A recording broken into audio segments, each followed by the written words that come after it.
comentário do pastor Kleber Lucas sobre o louvor Alvo Mais Que a Neve. Precisava dar o contexto também, porque eu, por exemplo, não conhecia esse louvor. Fala sobre o quê?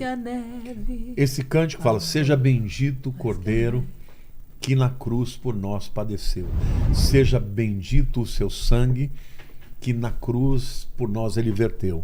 Aí o refrão diz: alvo mais que a neve, alvo mais que a neve, sim, neste sangue lavado, mais alvos que a neve serei.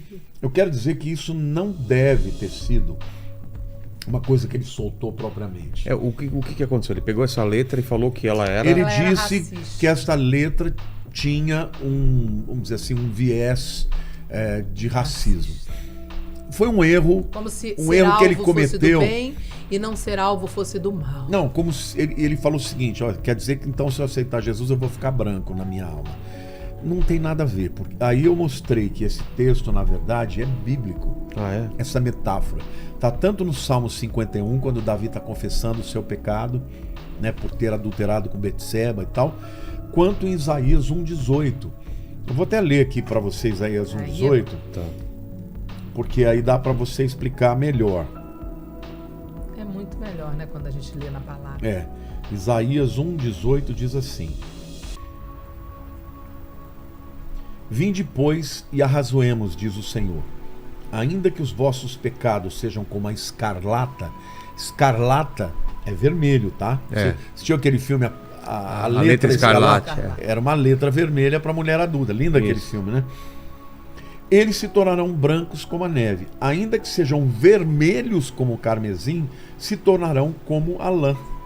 Então, na verdade, a metáfora de o alvo mais que a neve é uma metáfora em que Deus diz assim: olha, vamos pegar a questão do carmesim. Era uma tinta vermelha que tingia a lã branca. Então, Deus está dizendo assim: do mesmo jeito que o carmesim tinge a lã branca, o pecado, ele mancha a pureza da pessoa. Então, não tem absolutamente nada a ver com a questão branco e negros. Agora, eu até não tenho certeza, não conversei com ele, se ele tinha consciência de que este texto estava na Bíblia, tá?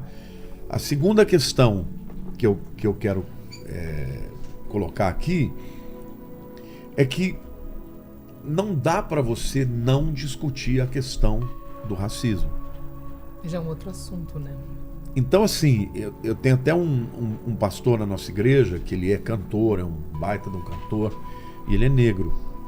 Ele diz assim: é uma pena que ele tenha colocado dessa forma, porque a gente deixa de discutir de maneira séria a questão do racismo. Banaliza, né? Quem sou eu para julgar o Kleber, as coisas pelas quais ele está passando nessa questão? Assim como muitos negros passaram por muitas coisas. Essa pessoa que eu conheço, ele disse que um dia ele estava vindo para ensaiar na igreja e ligou dizendo: vou ter que chegar tarde. Ele passou no pedágio, a polícia parou, fez ele tirar toda a roupa. Você não vê fazendo isso com branco. Isso é racismo. Então existe racismo. É claro que existe racismo. Então a igreja às vezes deixa de discutir essa questão. E muitos dos nossos irmãos passam por isso. Eu tenho um grande amigo, né? O Joel, provavelmente ele vai assistir, ele tem 3 filhos. E, na verdade, 4 filhos. Os 2 primeiros são adotados. E um deles é negro. E ele falou para mim, muitas vezes eu tinha que me segurar para não sair na mão. Quando eu ia, por exemplo, numa loja, uma loja chique, os vendedores vinham atender meus filhos brancos e não atendiam o meu filho negro. Fazia diferença. Uma vez, eles estavam numa praia e uma mulher chegou assim, falou assim: seu filho é adotado? Perguntando para ela, né? Porque era claro, eles são brancos e o menino é negro. Ela falou assim: não, é que eu tenho um filho com cada homem. Falou só de raiva. De raiva. Por quê? Porque ela falou: é odiento. É horrível. Então, só alguém que tem uma experiência assim vai sentir na dor, vai sentir na pele o que é o racismo. Sim. Então, eu E acredito... a mesma coisa vale para a homossexualidade. Para qualquer coisa, para o A mesma feminismo, coisa para vale todas para o essas machismo, áreas as mulheres que a que igreja sofrem nunca machismo. falava sobre o assunto. Então, assim, eu jamais vou julgar o coração do Kleber, não vou, até porque eu sempre gostei dele, admirei, amava as músicas dele, amo as músicas dele. Gostaria de um dia poder conversar com ele para dizer, olha, Kleber, esse tema, e ele é um cara culto, inteligente, tem mestrado, doutorado, certamente ele está ouvindo gente muito que está questionando isso do ponto de vista mais intelectual, mais erudito. Tá vendo o amor? Talvez Você tá ele vendo o amor esteja escorrendo? expondo Tá vendo esse amor o que ele escorrendo? passou na vida dele, com certeza deve ter passado. Agora, a colocação dele foi errada. E depois eu vi até o Leonardo Gonçalves, que também é um outro cantor espetacular, dizendo, olha, realmente o texto é bíblico, a metáfora que Deus usou não tem nada a ver com branco e negros, mas isso não quer dizer que essa música não tenha sido feita num tempo em que havia de fato esse viés escravocrata muito grande. E aí depois eu vi alguém citando, eu pessoalmente não verifiquei, mas que o compositor música, desse hino, na verdade ele lutou na época da guerra americana, né, pela libertação dos escravos, a guerra de secessão, né, do norte contra o sul, e ele era a favor do Lincoln, então, portanto, a favor da libertação da escravidão nos Estados Unidos. O que eu acho é o seguinte, eu não vou julgar o coração, o que eu acho é que o comentário foi muito ruim. Por quê? Porque a Bíblia é a palavra de Deus. E essa é uma metáfora que Deus usou. Então, se Deus usou essa metáfora, quem sou eu para dizer que está errado? Sim. Ou que tem algum viés? Gente, quem criou o branco, o negro, o índio, foi Deus. Deus criou todas as raças, então não tem melhor do que... Deus jamais usaria uma metáfora dessa para dizer que um é pior que o outro. Porque todos são criados por Deus. Essa multiforme sabedoria de Deus é que fez essa beleza, né, dessa diversidade, que é a coisa mais linda. Então eu acho que a igreja ela precisa discutir questões importantes como racismo, como homossexualidade, como o feminismo, né, como o preconceito com as mulheres que também sofrem, né, são perseguidas, e não dá simplesmente porque você tem um viés mais conservador. Eu quero deixar bem claro, tá? Sou conservador. Só que eu acho, Vilela, que tem bandeiras que não é da esquerda, que não são da esquerda, são de Jesus. Também acho. Jesus foi o primeiro a valorizar a mulher. Quando ele se mostrou ressurreto, ele não se mostrou para um homem.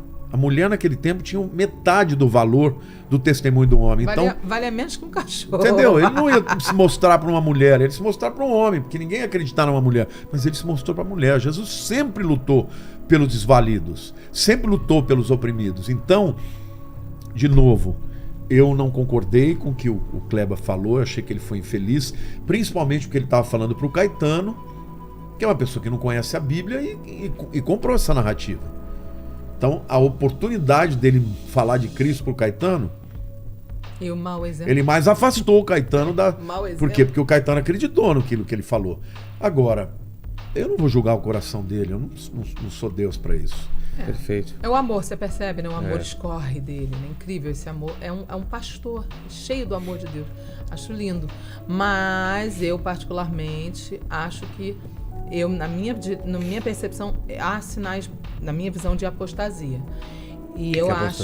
Apostasia, esfriamento, abandono não, apostasia da fé. É ruptura com a fé. Vai, mas começa de sutil, às vezes. Um abandono, um esfriamento. Não, vai havendo um desligamento da verdade. É claro que já existem esses sinais. Até porque... Mas isso não significa que ele tenha apostatado. Beleza, isso não significa. Mas, pra mim, como eu disse, me parecem sinais. Porque eu já vi gente na internet dizendo, já apostatou, Por que já pra perdeu mim a me salvação. parecem sinais? Por que pra mim me parecem sinais? Porque já há muitos anos que eu penso assim, de qualquer pessoa, não é desse, daquele outro, é de qualquer ser humano que é cristão. Uma pessoa que casou, casamento é a coisa mais séria que existe depois de aceitar Jesus. A Bíblia começa o casamento de Adão e Eva, termina o casamento de Cristo e da sua igreja. É a maior decisão da nossa vida depois de aceitar Jesus. Você vai fazer 39 anos de casado. Você é um exemplo pra mim. É uma pessoa que eu olho, eu quero que você bote a mão na minha cabeça pra orar, porque eu respeito você, porque a sua maior decisão, você representa, o noivo representa Cristo, a noiva representa a igreja, é uma coisa muito séria o casamento. Qualquer pessoa, que no caso dessa pessoa que nós estamos falando, se encaixa, que casou 4 vezes depois de ser crente e pastor, você me desculpa, tem algum problema na vida dessa pessoa, porque se errar uma vez, no tempo da sua ignorância, a gente até entende, foi infeliz. Se errar a segunda já, se teve uma segunda chance, você não pode errar 4 vezes. Tem alguma coisa muito errada na vida dessa pessoa. Isso pra mim não é julgamento, é um fato. A pessoa se divorciou e se casou 4 vezes. É fato, eu não tô julgando. Eu, particularmente, tenho o meu ponto de vista. Eu acho que tem alguma coisa muito errada. Eu acho que essa pessoa precisa buscar Deus urgentemente. Procura o pastor Lamartine, que te ama, que tem esse amor todo. Não, a gente nem se conhece tanto Não assim. me procura não, tá? Nós Por temos favor. um grande amigo em comum, mas eu sempre admirei ele não só como, eu não admiro, como ministro, como músico. Não admiro em nada. Procura o pastor Lamartine, procura outras pessoas que aí te amam. Eu não procuro não. Por favor, porque se me procurar, o pau vai quebrar, tá? Não me procura não. Mas eu te digo, você precisa ver alguma coisa na sua vida, tá muito errado aí. Porque não é normal isso. A maior decisão da vida de um homem. Jesus vai casar com a sua noiva, que é a igreja. Como é que um homem quebra 4 vezes a aliança, jurada no altar de Deus, sabendo teologia, sendo cursado teologia, tendo título de pastor? Desculpa, não quero te julgar não. É fato. É um fato constatado, aconteceu isso na sua vida. Você precisa rever sua vida. Tem alguma coisa muito errada na sua vida. Procura ajuda, cara. Porque eu não sou quem eu sou sozinha. Eu tive liderança, eu tive pastores a quem eu me submeti. Por 6 anos eu fiquei sentada num banco, não pude subir no altar para aprender, para ser humilde. Volta pro banco, aprende. Vai ouvir quem te ama, quem é líder. Procura esse outro líder, esse outro pastor aí que ama você. Mas, pelo amor de Deus, para de seguir desse caminho que você tá, que esse caminho é morte, destruição e inferno. Acorda antes que chegue a hora, porque se chegar a hora não dá mais tempo. Acorda, meu filho, pelo amor que você tem a Deus. Essa é a minha palavra, não quero me meter nesse assunto, mas eu não aguento. Tá fervendo aqui no meu coração. Embora isso. Não tenha essa veemência da Sara, eu tenho uma grande preocupação. Porque o caminho do abandono é o caminho da relativização. E qual é para mim a base de tudo? É a Bíblia. Amém. E hoje existe um viés por parte de alguns pastores de questionar abertamente a Bíblia. Sim, eu já ouvi. E para que ela seja adaptada a esse novo tempo, tenha uma releitura da Bíblia. E eu creio que a Bíblia é a palavra de Deus. Para mim, quando eu deparo alguma coisa da Bíblia que eu não estou vivendo, o que eu digo para Deus é: Senhor, ela é a verdade, ela está certa, eu estou errado. Eu falo isso para Deus com toda a humildade do mundo. E reconheço que eu preciso, ainda hoje, melhorar. Ainda hoje. Eu ainda tenho áreas, né, de temperamento, sobretudo, de coisas que acontecem. Outro dia eu tive uma conversa com a minha filha, ela me falou coisas que ela é uma pessoa maravilhosa, sabe que eu a amo muito, ela também me ama muito. Ela me falou coisas assim, duras de eu ouvir. Por causa do meu temperamento. Mas são os nossos melhores confrontadores, né? Então eu falo para Deus, eu reconheço que tem muita coisa que eu tenho que melhorar, mas eu falo para o Senhor, jamais eu vou ler algo da Bíblia que eu não esteja vivendo e eu vou justificar, dizendo não, eu faço isso por causa disso, ou por causa do meu passado, ou por causa da circunstância, ou porque eu não acredito que a Bíblia está certa. Eu vou morrer dizendo que a Bíblia é a verdade e qualquer coisa fora dela é mentira. Então, a minha preocupação com o Kleber é porque, embora a gente não tenha amizade, entendeu? Já participei de cultos que ele ministrou, vi a unção de Deus na vida dele. Ele é um camarada fora da curva. Mas ser usado não significa ser aprovado. Unção não significa deixa que a vida eu só terminar. Né? Ser usado não significa necessariamente que a pessoa esteja aprovada, mas ela recebeu o dom. Sim, ela recebeu uma unção de Deus. Então é filho.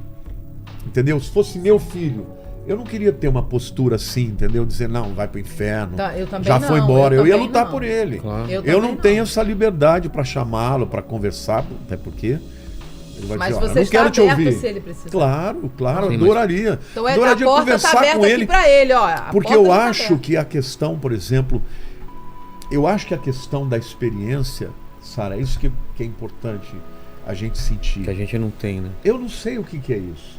O que é Uma isso, pessoa ter preconceito comigo por causa da minha cor de pele. Sim, sim, sim. Mas isso não Sabe, tem a mas ver. eu fico pensando, quando meu amigo contou, eu do jeito que eu sou sangue quente, Aham. se eu visse alguém fazer uma coisa dessa com o filho meu, eu ia Sim. sentar a mão. Sim, mas isso não tem a ver com toda Eu a ia trajetória. sentar a mão. A pessoa está numa trajetória errada já há muito tempo, isso é só a ponta do iceberg. Isso não tem a ver com toda a trajetória que a pessoa já tem feito Então, errada. mas a na gente não vida. conhece isso o Isso é coração, só um detalhe não conhece que, o que tá por viralizou. detrás. Mas, por exemplo, né? eu pedi ajuda pro Lene, por exemplo, que é cristão e tal, e também já sofreu racismo, sofreu preconceito. O que você acha sobre isso, sobre a letra, você conhece? Então- ou sobre o caso especificamente? Então, eu acredito que o Kleber Lucas, quando fez essa declaração, ele queria evidenciar que a gente sofre racismo dentro da igreja também. Dentro da É igreja. lógico. Entendeu? Então não é Existe só do lado de racismo. fora. Existe racismo, como a gente não vai negar isso? Então, Claro, é isso mas que isso eu não acho. tem nada a Eu ver acho que por com isso... o assunto. Na minha opinião, a pessoa tá querendo arrumar cabelo em ovo, mudando o assunto. A música não tem nada a ver com racismo, todo mundo sabe disso. É um outro assunto. Ele pegou um assunto que não tem nada a ver, que é importante, falarmos de racismo. Isso é um assunto Não, importante. não é. Mas ele pegou uma música me pergunta que não tem nada a ver com racismo e enfiou no me meio do permita assunto. discordar de você, tenta entender o que eu estou Ok. falando. Eu concordo com você, tudo que você falou no que diz respeito a estas outras questões. E que a música não é racista. Não. Pronto. Aí que tá, não é isso. É que quando você sofre muito uma situação, Você a vem tua tudo. leitura Você vem é tudo. por esse Obrigada. filtro. Obrigada, entendi. Entendeu? Então, um camarada Ou seja, desse, veja o racismo ele em quer tudo. ele quer entender como é que é a cabeça das pessoas. E aí, quando você começa a mergulhar na cultura, a cultura é racista. Sim, aquela E coisa não é do racista racismo agora, estrutural. é racista há entendi. séculos. Sim. Entendeu? Sim. Então, eu não.